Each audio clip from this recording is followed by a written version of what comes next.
Hey everyone, Richard here, and as you can see from that title, I'm talking about my favorite series of 2021.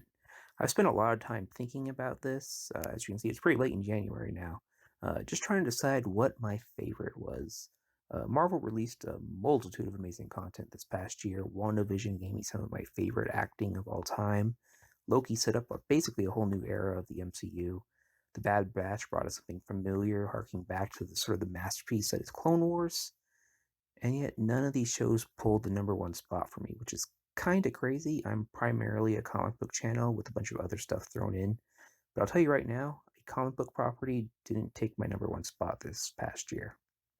Shocking, I know. I was so unsure of this when I was thinking about it that I actually sat down and rewatched the entire series just to be sure of myself.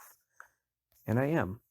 My favorite series of 2021 was Arcane, a League of Legends video game spin-off. And to be upfront here, I don't like League of Legends. I don't play League of Legends.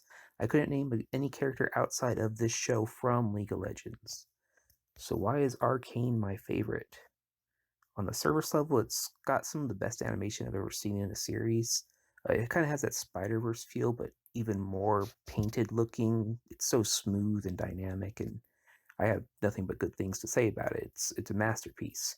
And that's really not even why I love it. That's base level. I love it because every single character has a strong duality to them. They circumvent expectations. Every character is flawed, but often that flaw is the same thing that makes them great.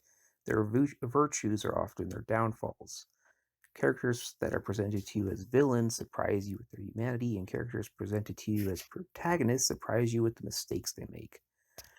Arcane is a show where there are no villains, and yet everyone is a villain. The show is in a constant state of if that character made a slightly different choice, the entire trajectory of the show could have changed. It makes for unexpected surprises. The biggest strength of Arcane is that it lets its characters fail at times most shows wouldn't let them fail. That's really all I'm going to say about it. I know most of my viewers probably aren't familiar with League, but you need to watch this show.